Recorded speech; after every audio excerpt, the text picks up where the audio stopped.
So far we are only able to create one kind of block because the game doesn't allow us to choose what we want to place. In this episode we will be dealing with this problem by creating an early prototype of a Quickslot bar, and it's not going to be the definite one. We will improve it later on when we will talk about inventory. But at the moment we will just keep it very simple so that we can choose between all the blocks that we can create. So depending on what you have creating for your projects, or if you have followed the log and leaf video, you may need to make more or less of the quick slots that I'm going to create, but that's perfectly okay. For the structure of this episode, it's usually a little bit better for the sake of understanding how the feature is going to be implemented in the game, to start by making the visual aspect of that feature first. Here it means making the visual quick slot bar first. However, when you are coding, in my situation, in my case, and I really believe that I'm not the only one here, it is actually easier to implement a structured feature by creating the logical aspect first, creating the requests and the methods which are going to be used by the user interface or the visual aspect of the game later. So that when you create that quick slot bar, you already have all the tools you need to make it work, and you just have to plug it to the already existing logical component instead of going back and forth. We can start very simply by creating new inputs, because we will need inputs to define how we will change from one object to another.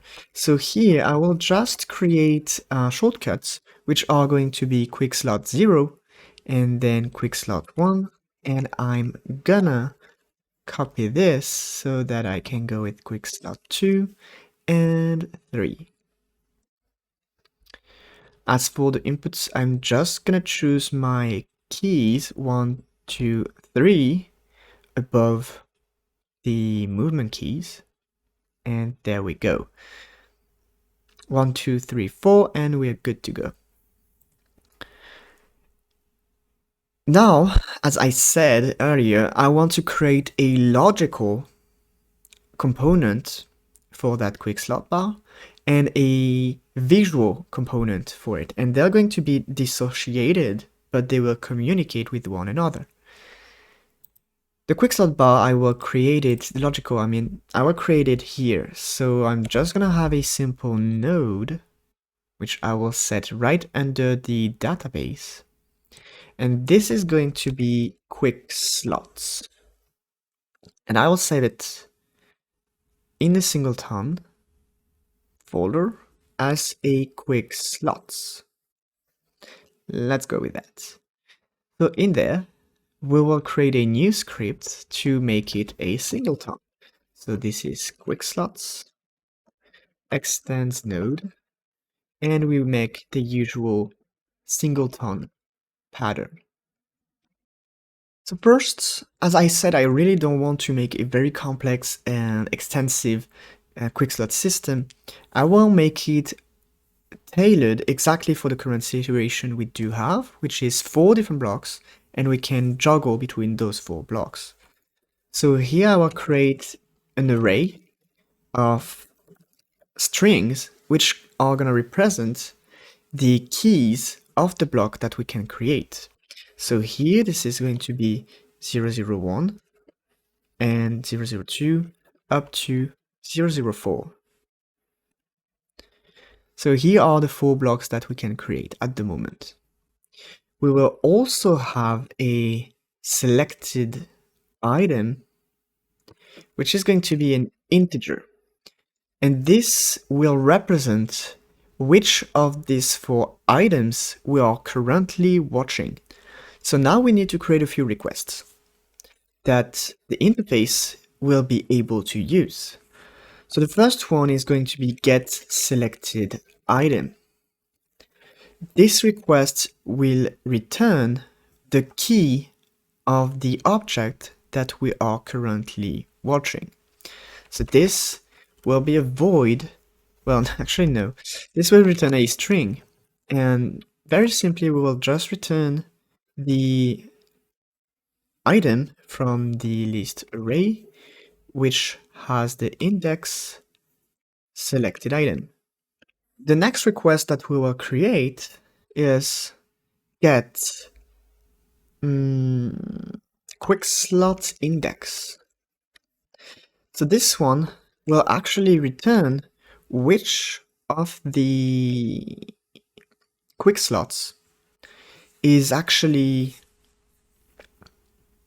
highlighted in a sense. So we just return the selected item index basically. So here we return selected item.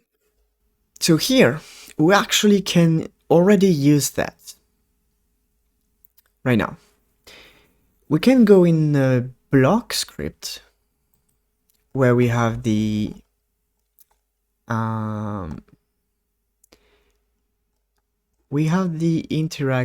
place block. So this is from the last members video where I dissociated create block into two different methods. The first one is create block, which is reserved for situations where the game is creating block from the script. Then we have another situation, which is place block, when the player is actually creating a block by right-clicking and placing a block from the Quickslot bar. This get world creation position is just a new method, which is taking the block of script, which we had on top of that here, and it's just been moved into another function because we have different functions using it. So anyway, here we basically can, well, we're gonna leave that, but we want to see that we do have something in the Quickslot. At the moment, we will always have something in the Quickslot. So what we can do is just move that away, because we need, in a sense, more space. So that's going to be like this. And the first argument, which needs to be the string, the key of the block, will be Quickslots dot reference and get selected item.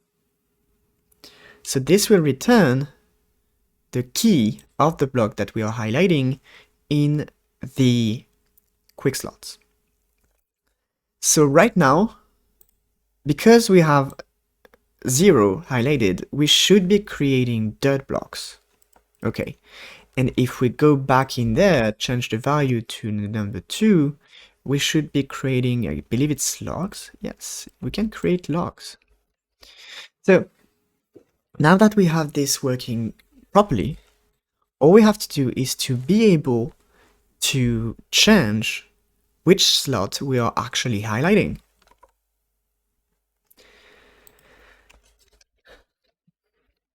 So here I'm going to create a unhandled input event method so that we can watch for the player inputs. So first, let's see what we have in the input event. Here we have a few methods which are very useful. We have the isAction pressed, and isAction released, and etc, etc. So here, what is very important to us is isAction pressed, because this is, well, we just want to know when the player is pressing one of the Quickslot keys.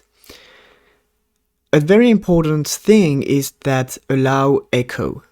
So allow echo is saying whether or not we should be watching for the echoes of the key being pressed, which means that when you press the key, you have the event being triggered, And then while it is pressed, every frame, it will echo. If you want to allow it, it will keep triggering as long as it is pressed. Sometimes it is important. Here it is not, and by default it is initialized to false, right? So if we just don't allow it, I mean, if we don't change it, it's going to be false and there's going to be no echo. So that's cool. So in that method here, we're just going to start by making one. Okay, so we're going to create that event. Is action pressed? We're going to choose Quickslot 1 because we do want the stone block to be chosen. And here we have 0 here, so that we do start with dirt, then we will press the Quickslot 1, which is the key number 2, because there's a... and we will then be able to create stone. So here selected item will become 1, so that becomes stone, and that's it. And just so that we can see, we will make a simple print, which is Quickslot 1 pressed. This one we will know exactly when it is pressed. So here, back in the game, we create dirt, alright. And when we press 2, we actually can now create stones. Okay. So, all we have to do is to create all the quick slots missing.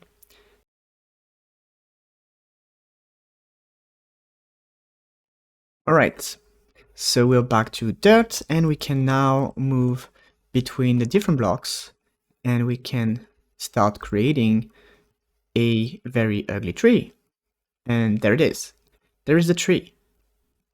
So we can go back to dirt, perfect, stone, log, leaves, and as you can see in console, if I stay pressed on one key, we do indeed have only one interaction of that input, which is great. So right now we have the functional feature logic for that Quickslot thing, and we can create a visual thing that will help the player understand what's going on here. Let's go to the root of the game and we have user interface, which is perfect. And we will create something new in there, which is going to be a margin container. At the bottom, yep, bottom center, okay. And this is going to be Quickslots. Let's save it as its own branch in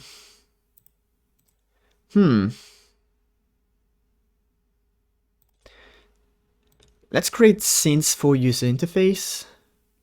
Yes. Yes. User interface. And here we'll have Quickslots. Quickslots. Okay. And yes, we can edit it right from inside. So first, yep, it's going to be center middle, and theme overrides, we want a margin of, let's go with 8 at the moment. We shouldn't need a minimum size, correct. And we're gonna create a panel in there. No, not a panel. We're gonna create a horizontal, no, a grid container. Grid container is great. Grid container. So that grid container will have 4 columns. Okay. And the separation is going to be 8. Well, let's put vertical separation, even though we don't need it. Okay.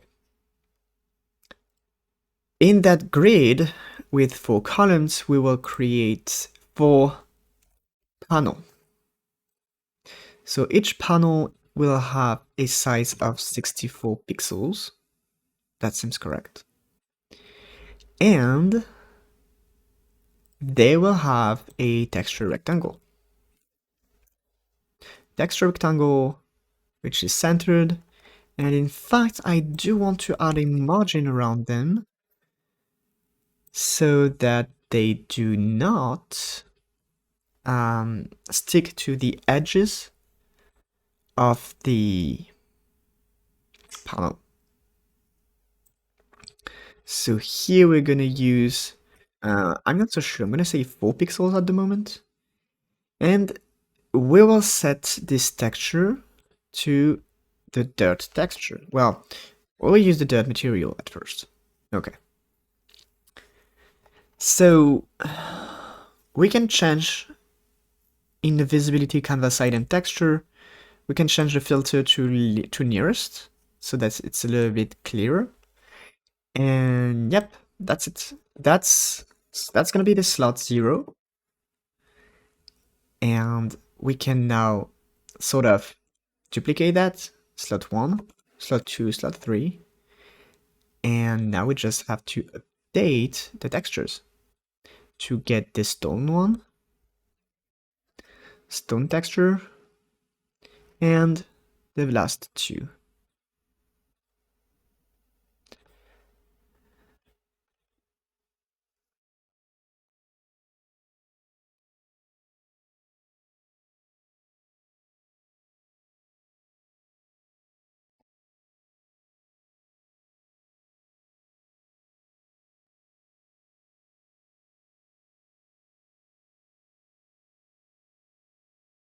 Okay, so now that we are in the game, we do have our 4 quick slots visible at the bottom of the screen, and they are showing us exactly what are the blocks available.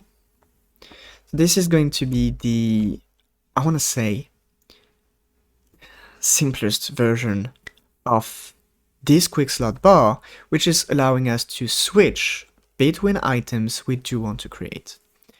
This will be updated in future videos as we are creating inventories, as we are creating things which basically needs more features for the quick slots, including being able to move an item from one quick slot to another.